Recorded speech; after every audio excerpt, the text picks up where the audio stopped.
Hey everybody, Robert Ferringo here with Doc Sports. You can find me at www.docsports.com here with your free play video for Wednesday, July 31st. I'm going to try and keep this one short and sweet, or at least a little shorter and sweeter. I'm still a little salty about last night's 7-unit baseball loss. After we get denied our 7-unit win on Monday because of the pitching change. 7-unit loss last night with the Cubs-Cardinals. I had them going over. It was a 2-1 game. Generally, to be honest with you, as a handicapper, I lose plays all the time. These are ones that are a little easier to move past, get over. Look, I'm a sore loser no matter what. If you know anything about me, know that. I do not enjoy winning as much as I hate losing, all right? So I don't ever like losing.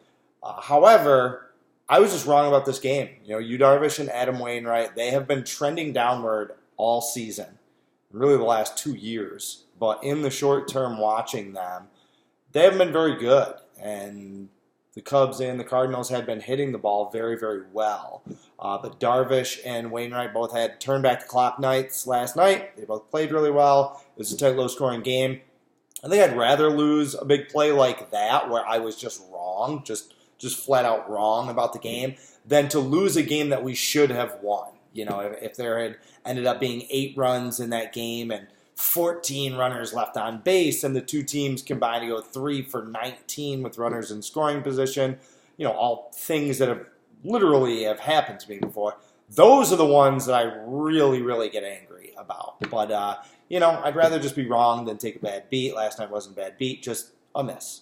But I am undeterred. Still a, plus $8,900 run over the last 3 months, plus $13,300 in all sports over the last 3 months.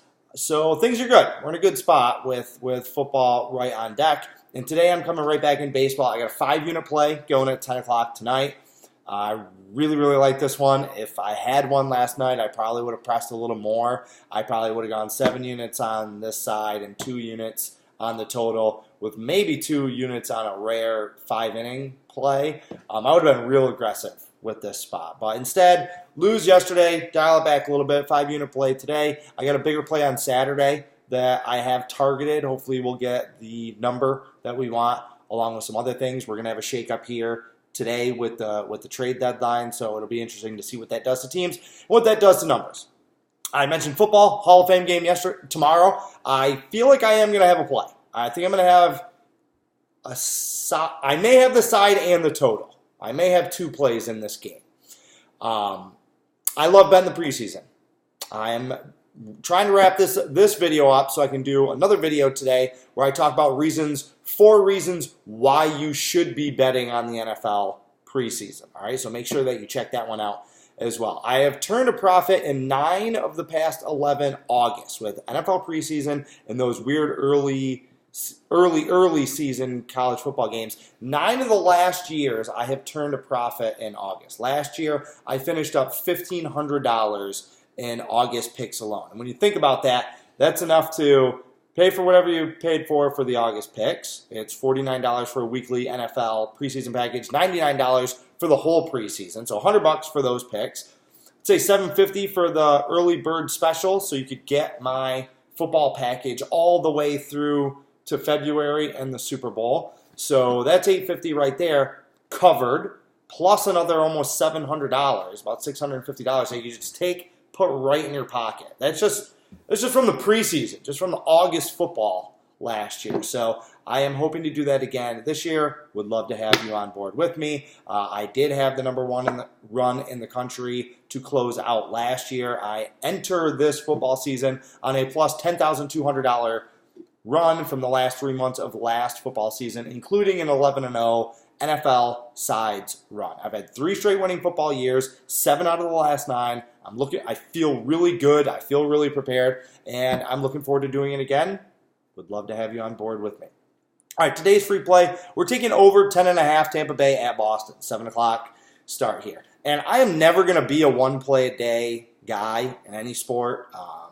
I don't agree with that philosophy. To each their own, but I don't agree with that philosophy at all. Here's a perfect example why.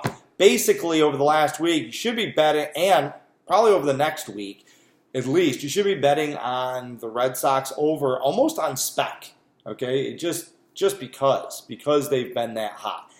19 of their last 26 games have gone over. 13 of their last 17 games have gone over. 9 of their last 11 games have gone over. And 5 straight games have gone over. All right, I should have used them again yesterday just because when a team and an offense is running hot like this in a ballpark like that with the weather that it is right now, it almost doesn't matter who's on the mound. Now, today's total, it's still high. 10.5 is hot for a playoff caliber game between two division rivals that are both fighting for a postseason berth. So those games always tend to be lower scoring. But, you know, we got Rick Porcello on the mound. He's gone over in 5 straight. He's been terrible. His ERA is 5.5 on the season, and he's given up 30 runs in his last 29 innings over his last 6 starts. So Porcello has been terrible. And, you know, Tampa Bay's pitching is solid, as always, but over the last 2 months, their ERA is almost a full run higher, team ERA, than they were the first 2 months of the season. So, you know, scoring's trending up. Red Sox are hot. They scored 11 runs yesterday, and nothing about the way Rick Porcello has thrown makes me think that these teams can't combine for at least 11 today. So take the over, Tampa Bay at Boston. Check out my video on why you should be betting the NFL preseason. Check back tomorrow for more. In the meantime, carpe diem, and good luck.